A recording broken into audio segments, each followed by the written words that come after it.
Hi, and welcome to this third module of Connecting Through Cancer, the Family Toolbox. So, in today's module, we will discuss children and attachment theory and its impact on the grieving process. So, first, a little overview of what we will be addressing in the third module. We will discuss what is attachment theory exactly, the types of attachments that exist, so secure versus insecure, manifestations of an insecure attachment. Like we've mentioned, the impact of attachment on the grieving process. We will discuss how to mitigate the impact of an insecure attachment, and we will share some references and resources. So, first, what is attachment theory exactly? So, it is a theory that having a strong emotional and physical bond with a primary figure or with primary figures is essential to the development of a child and it's a critical part of our upbringing. So our attachment style is formed in the first few years of our lives, and it's created through nature, so our environment, and nurture, the interactions with our primary figures. There is a special connection that we have with those who first take care of us, the first caregivers in our lives. So it helps shapes our brain, how it grows, and especially the right side. So this side of the brain is where we contain our feelings and thoughts and how we process those. A little bit about how it works. Our brains have a special system called the autonomic nervous system that helps us regulate feelings. And so, the essential task of the first year of a human life is really the creation of a secure attachment between the infant and the primary figure or figures. And so, as babies grow up, they will learn how to understand and handle their feelings better. But if they don't get enough help and guidance with emotional regulation when they're little, they may grow up to become a bit more insecure, unsure, and worried as they become an older child or even an adult. And so, as they do grow older, they can still learn new ways to understand and manage their feelings. But it's going to be a bit more easier if they receive support and help from caring and understanding people around them. That can include the loved ones, or that can also include professionals. So let's look into how brain development impacts attachment. So the hypothalamus is the part of the brain that helps control feelings, and it starts growing while fetuses are still in the womb. And when babies are born, the hypothalamus helps make the special chemical called cortisol. And it's really important to have a good balance of the cortisol production because this is really going to impact basically the brain growth and health. And when primary figures and babies cuddle, spend time together, it creates a special chemical called oxytocin. And this is also nicknamed as the happy hormone. And as grown up who did not get enough love or affection as babies grow up, they may become more prone to stress. This is because a system in their brain responsible for emotional regulation, so it's called the hypothalamic pituitary adrenal, is on high alert. And so in the first few months of life, another part of the brain called the hippocampus is growing as well. And this is the part that helps us remember things and feel emotions. So let's dive into the types of attachment that can be observed within children and also within adults.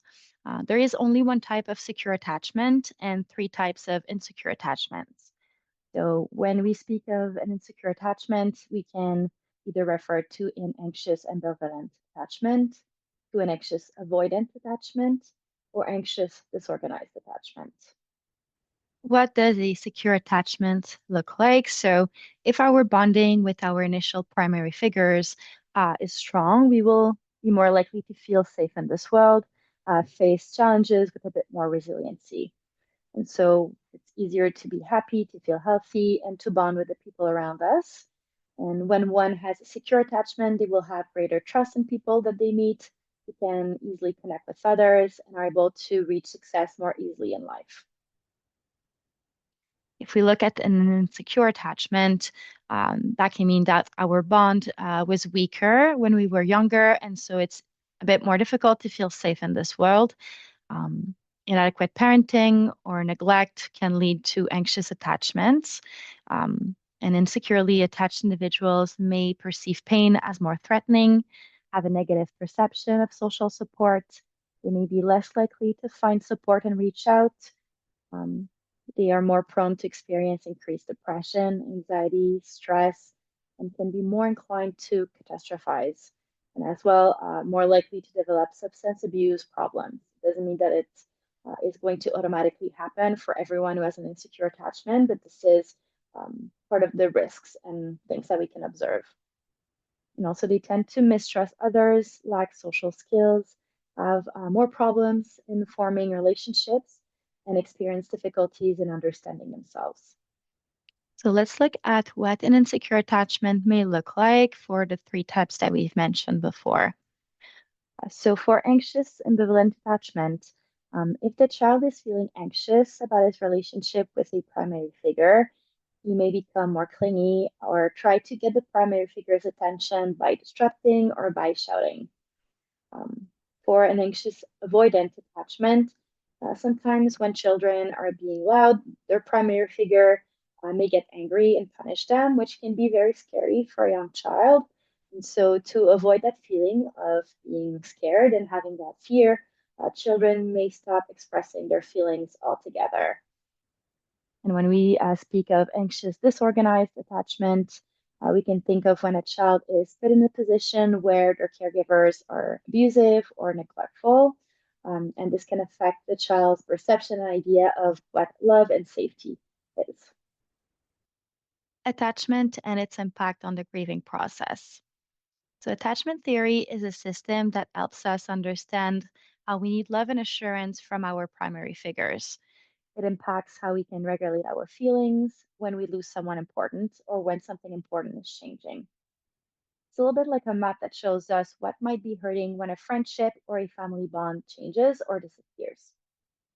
And so, adults who have a secure attachment to their primary figures during their infancy are usually showing less significant grief and distress over losses than those who have an insecure attachment.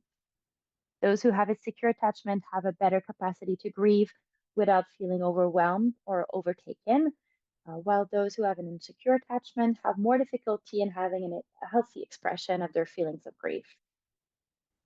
There are ways to mitigate the impacts of an insecure attachment during the grieving process. So, as a parent, it can be really relevant to address your own attachment style. If you've been able to recognize yourself in some of the aspects we touched on this module, it would be interesting to be reflective and sort of watching and learning from others who you consider having a secure attachment. And so, to address this in yourself as a way to support your child as a parent now.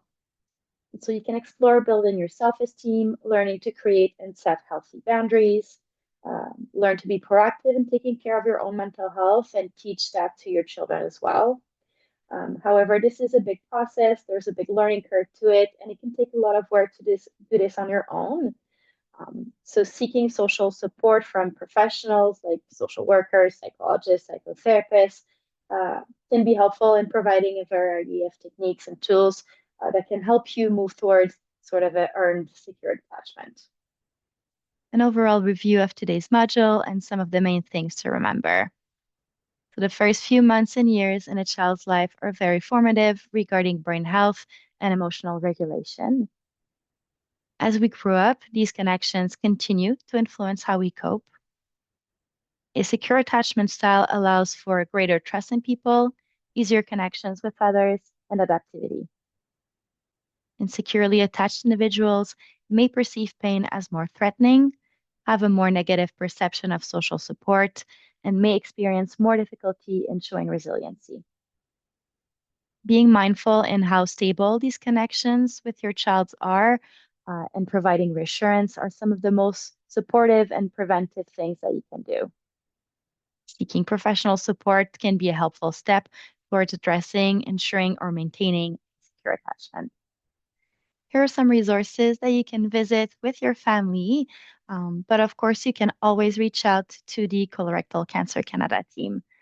So if you would like to have an individual discussion about your own situation or your family's situation with one of our patient support specialists, we will be glad to set up something with you. Feel free to reach out to us by email or by phone.